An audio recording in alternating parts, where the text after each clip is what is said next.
Setelah 77 tahun menyatakan merdeka, bagaimana kabar negeri kita saat ini?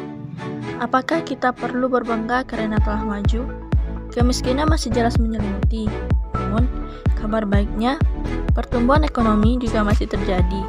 Buktinya, ada beberapa provinsi terkaya di Indonesia yang rata-rata pendapatan per kapita penduduknya melebihi rata-rata pendapatan penduduk secara nasional. Bahkan, ada provinsi yang memiliki jumlah penduduk yang tidak terlalu banyak, tapi dikaruniai sumber daya alam yang melimpah seperti minyak bumi, gas alam, batu alam, dan lain sebagainya. Makanya bisa kaya. Jadi, apa saja negara terkaya di Indonesia? Dan bagaimana menentukan provinsi itu bisa disebut kaya?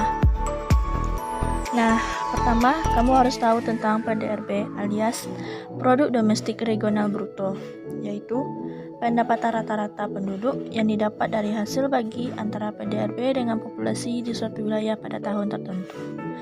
Jadi, semakin tinggi pendapatan per kapita, maka wilayah itu semakin makmur.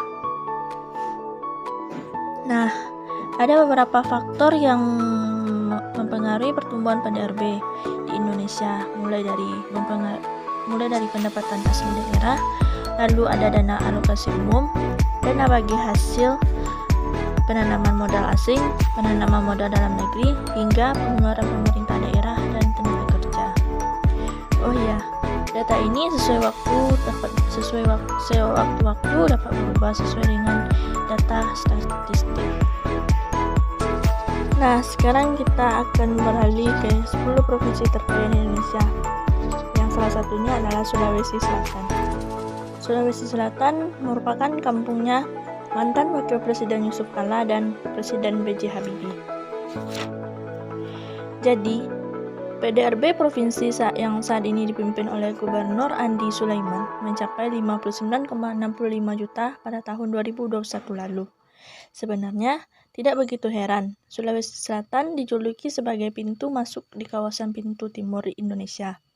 Selain itu, Sulawesi Selatan memiliki berbagai banyak potensi sebagai sektor mulai dari prestasi, pengembangan manufaktur, perikanan, hingga pariwisata yang cukup menjanjikan.